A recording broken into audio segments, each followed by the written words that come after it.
На 8 септември 2012 година за първи път в историята на село Сушево, община Завет, област Разград, се събраха на другарска среща след завършването на 8 клас през далечната 1969-70 година, набор 1955 от България и Турция.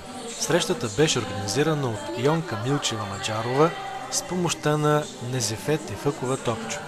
Точно в 10 часа в родното училище заприиждаха малко по-порасналите осмокласници.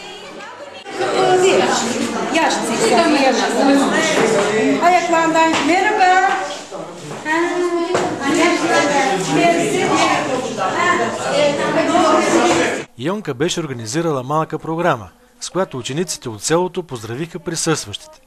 На тази мила среща след 42 години присъстваха първата им учителка от първи клас Анка Иванова Цонева, учителят от 4-ти клас Осман Велиев, класната учителка от 7-ми клас Донка Димитрова Озунова, учителят по танци Илия Славов, уважаемата кметица на селото, както и много гости и съселяни.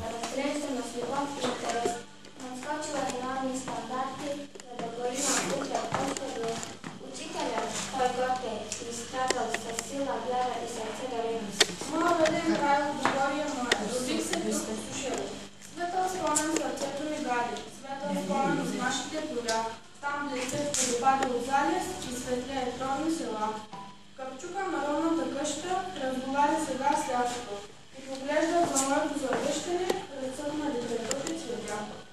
От колето върхва се коса и високо на селския път. Случайно среща в жената Бела. Учителката Слава аз познах. Обина ме, не беше ме познала. Затичах се, извиках и я спрях. Бившите съученици получиха поздравителни писма от класната си учителка от 8 клас госпожа Пенка Йорданова и учителката по география госпожа Мария Георгиева.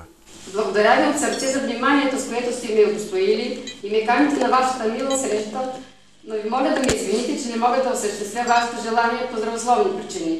Благодаря ви още веднъж и ви моля да бъда извинена. С голямо вълнение и трепет постъпих като редовна учителка в основно училище Васил Левски, село Сушево, окръг Разградски. Все още притежава голям педагогически опит като млада учителка и може би съм допуснала някои грешки, за което ви моля да бъда напълно извинена. Йонка подари на всички свои съученици по един малък, но скъп спомен от незабравимите години.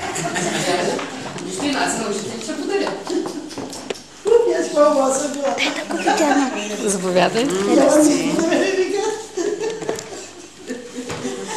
Не знам дали ще се познаете, аз имам снимки като когато съм била ученичка. Срещата продължи в учителската стая с почерпка от чаша кафе, българска погача и шарена сол.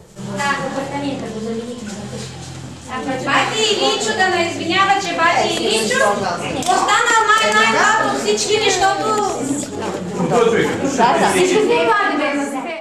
След това съучениците поднесоха венец пред портрета на Васил Левски и пред паметника в центъра на селото на загиналите в Първата, Втората световна и Междусъюзническата война.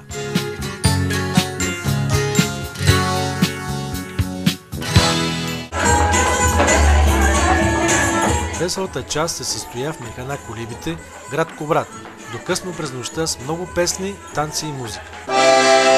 Сушево, Сушево, ти си хубаво, ти си само за мен. Камарица, хубаво да стане, Всички присъстващи си обещаха, че тази среща няма да е последна.